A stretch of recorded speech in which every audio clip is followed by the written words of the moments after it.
ಮಹಿಳಾ ಮೀಸಲಾತಿ ಮಸೂದೆ ಬಳಿಕ ಕ್ಷೇತ್ರವಾರ್ ಜೋರಾಗ್ತಾ ಇದೆ. ಕ್ಷೇತ್ರ ಪುನರ್ ವಿಂಗಡಣೆ ಮಸೂದೆ ವಿರುದ್ಧ ಆಕ್ರೋಶ ಹೆಚ್ಚಾಗ್ತಾ ಇದೆ. ತಮಿಳುನಾಡಲ್ಲಿ ಮಸೂದೆಯ ಪ್ರತಿಯನ್ನು ಸುಟ್ಟು ಡಿಎಂಕೆ ಸಂಭ್ರಮ ಪಟ್ಟಿದೆ. ಕ್ಷೇತ್ರ ಪುನರ್ ವಿಂಗಡಣೆ ಮಸೂದೆ ವಿರುದ್ಧ ಆಕ್ರೋಶ ವ್ಯಕ್ತವಾಗ್ತಾ ಇದೆ. ತಮಿಳುನಾಡಲ್ಲಿ ಡಿಎಂಕೆ ಮಸೂದೆಯ ಪ್ರತಿಯನ್ನ ಸುಟ್ಟು ಸಂಭ್ರಮ ಪಟ್ಟಿದೆ. ಕಾರ್ಯಕರ್ತರ ಜೊತೆ ಸಿಎಂ ಸ್ಟಾಲಿನ್ ಸಂಭ್ರಮಾಚರಣೆ ಮಾಡಿದ್ದಾರೆ. ಪಟಾಕಿ ಸಿಡಿಸಿ ಸಿಹಿ ಹಂಚಿ ಸಂಭ್ರಮಿಸಿದ್ದಾರೆ ಸಿಎಂ ಸ್ಟಾಲಿನ್. 25 ವರ್ಷಗಳ ಕಾಲ ಮಸೂದೆ ಮುಂದೂಡುವಂತೆಯೂ ಆಗ್ರಹಿಸಲಾಗಿದೆ. ಮಹಿಳಾ ಮೀಸಲಾತಿ ಮಸೂದೆ ಬಳಿಕ ಕ್ಷೇತ್ರವಾರ್ ಜೋರಾಗಿ ಕಂಡು ಬರ್ತಾ ಇದೆ. ಅದು ತಮಿಳುನಾಡಲ್ಲಿ ನಾವು ದೃಶ್ಯದಲ್ಲಿ ಗಮನಿಸ್ತಾ ಹೋಗಬಹುದಾಗಿದೆ. ಕ್ಷೇತ್ರ ಪುನರ್ ವಿಂಗಡಣೆ ಮಸೂದೆ ವಿರುದ್ಧ ವ್ಯಾಪಕ ಆಕ್ರೋಶವನ್ನು ವ್ಯಕ್ತಪಡಿಸಿದ್ದು ವಿಪಕ್ಷಗಳಲ್ಲಿ, ಅದು ಕೂಡ ಡಿಎಂಕೆ ಬಲವಾಗಿ ಆಕ್ಷೇಪವನ್ನು ವ್ಯಕ್ತಪಡಿಸಿತ್ತು. ಕ್ಷೇತ್ರ ಪುನರ್ ವಿಂಗಡಣೆಯ ಮಸೂದೆ ಜಾರಿಗೆ ತನ್ನ ಆಕ್ಷೇಪವನ್ನು ವ್ಯಕ್ತಪಡಿಸಿತ್ತು ಡಿಎಂಕೆ ಕೂಡ. ಮತ್ತೆ ಈ ವಿಚಾರವಾಗಿ ಕಪ್ಪು ಪಟ್ಟಿಯನ್ನು ಕೂಡ ಧರಿಸುವ ಮೂಲಕ ತೀವ್ರ ವಿರೋಧವನ್ನು ವ್ಯಕ್ತಪಡಿಸಿದ್ದಕ್ಕೆ ಪ್ರಧಾನಿ ನರೇಂದ್ರ ಮೋದಿ ಅವರು ವ್ಯಂಗ್ಯವಾಡಿದ್ರು. ನಮ್ಮ ಮಸೂದೆ ಮಂಡನೆಗೆ ಒಂದು ರೀತಿಯಲ್ಲಿ ದೃಷ್ಟಿ ಇಟ್ಟಂತೆ ಅನ್ನುವಂಥ ರೀತಿಯಲ್ಲಿ ಕೂಡ ಹೇಳಿಕೆಯನ್ನು ಕೊಟ್ಟಿದ್ರು.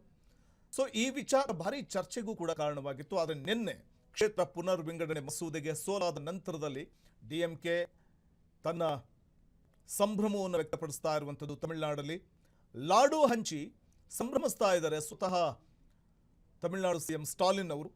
ಕಾರ್ಯಕರ್ತರ ಜೊತೆ ಸಿಎಂ ಸ್ಟಾಲಿನ್ ಸಂಭ್ರಮಾಚರಣೆಯಲ್ಲಿ ತೊಡಗಿದ್ದು, ಈ ಸಂದರ್ಭದಲ್ಲಿ ತಮಿಳುನಾಡಲ್ಲಿ ಮಸೂದೆಯ ಪ್ರತಿಯನ್ನು ಸುಟ್ಟು ಈ ವೇಳೆ ಸಂಭ್ರಮ ಪಡ್ತಾ ಇರುವಂಥದ್ದು. ಅದರ ಜೊತೆಗೆ ಲಾಡುಗಳನ್ನು ಹಂಚಿ ಸಂಭ್ರಮ ಪಡ್ತಾ ಇದ್ದಾರೆ. ಪಟಾಕಿ ಸಿಡಿಸಿ ಸಿಹಿ ಹಂಚಿ ಸಿಎಂ ಸ್ಟಾಲಿನ್ ಸಂಭ್ರಮಿಸ್ತಾ ಇರುವಂತಹ ದೃಶ್ಯವನ್ನು ಗಮನಿಸಬಹುದು. ಮಹಿಳಾ ಮೀಸಲಾತಿ ಮಸೂದೆ ಬಳಿಕ ಕ್ಷೇತ್ರವಾರ್ ಜೋರಾಗಿ ಕಂಡು ಬರ್ತಾ ಇರುವಂಥದ್ದು. ಈ ಬೆಳವಣಿಗೆ ನಾವು ನೋಡ್ತಾ ಹೋಗಬಹುದಾಗಿದೆ. ಅಂದ್ರೆ ಮಹಿಳಾ ಮೀಸಲಾತಿ ಮಸೂದೆ ಯಾವಾಗ ಸೋಲಾಯಿತು ಕೇಂದ್ರದಲ್ಲಿ, ಕೇಂದ್ರ ಸರ್ಕಾರಕ್ಕೆ ಒಂದು ರೀತಿ ತೀವ್ರ ಮುಖಭಂಗವನ್ನು ಉಂಟು ಮಾಡಿತು. ಆದರೆ ವಿಪಕ್ಷಗಳ ನಡೆ ಮಹಿಳಾ ವಿರೋಧಿ ನೀತಿ ಅನ್ನುವಂಥ ಒಂದು ಆಕ್ರೋಶವನ್ನ ಕೇಂದ್ರ ವ್ಯಕ್ತಪಡಿಸಿತ್ತು. ಆದರೆ ಮಹಿಳಾ ಮೀಸಲಾತಿ ಮಸೂದೆ ಜಾರಿಯ ವಿಚಾರವನ್ನು ಮುಂದಿಟ್ಟುಕೊಂಡು ಕ್ಷೇತ್ರ ಪುನರ್ ವಿಂಗಡಣೆ ಮಾಡುವಂಥ ಒಂದು ನಿರ್ಧಾರಕ್ಕೆ ಬರ್ತಾ ಇರೋದಕ್ಕೆ ವ್ಯಾಪಕ ಆಕ್ರೋಶವನ್ನ ತಮಿಳುನಾಡು ಸರ್ಕಾರ ವ್ಯಕ್ತಪಡಿಸಿತ್ತು, ವಿಪಕ್ಷಗಳು ವ್ಯಕ್ತಪಡಿಸಿದ್ವು. ಮತ್ತು ದಕ್ಷಿಣದ ರಾಜ್ಯಗಳಿಗೆ ಇದರಿಂದ ಅನ್ಯಾಯವಾಗುತ್ತೆ ಅನ್ನುವಂಥ ಆಕ್ರೋಶ ವ್ಯಕ್ತವಾಗಿತ್ತು. ಯಾಕಂದರೆ ದಕ್ಷಿಣದ ರಾಜ್ಯಗಳು ಇದರಿಂದ ಖಂಡಿತವಾಗ್ಲೂ ಕೂಡ ಅನ್ಯಾಯಕ್ಕೊಳಗಾಗ್ತವೆ, ಇದರ ಹಿಂದೆ ಬೇರೆ ಏನೋ ಕೇಂದ್ರ ಸರ್ಕಾರದ ಅಜೆಂಡಾ ಇದೆ ಅನ್ನುವಂಥದ್ದು ವಿಪಕ್ಷಗಳ ಆಕ್ರೋಶಕ್ಕೆ ಕಾರಣ ಆಗಿತ್ತು. ಅಂತಿಮವಾಗಿ ಮಸೂದೆ ಮಂಡನೆ ಮಾಡಲಿಕ್ಕೆ ಮುಂದಾದಂತಹ ಸಂದರ್ಭದಲ್ಲಿ ಮಸೂದೆ ಮಂಡನೆಗೆ ಬೇಕಾದಂತಹ ಬಹುಮತ ಕೇಂದ್ರ ಸರ್ಕಾರಕ್ಕೆ ಸಿಗಲಿಲ್ಲ. ಸೊ ಹಾಗಾಗಿ ಮಸೂದೆ ಮಂಡನೆ ವಿಫಲವಾಯಿತು. ಮಸೂದೆ ಮಂಡಿಸಬೇಕು, ಬಹುಮತದ ಕೊರತೆ ಎದುರಾದಂತಹ ಸಂದರ್ಭದಲ್ಲಿ ಸಹಜವಾಗಿಯೇ ಮಸೂದೆ ಮಂಡನೆ ವಿಫಲವಾಯಿತು. ಕೇಂದ್ರ ಸರ್ಕಾರಕ್ಕೆ ಇದೊಂದು ರೀತಿಯಲ್ಲಿ ದೊಡ್ಡ ಮುಖಭಂಗವಾದಂತೆ.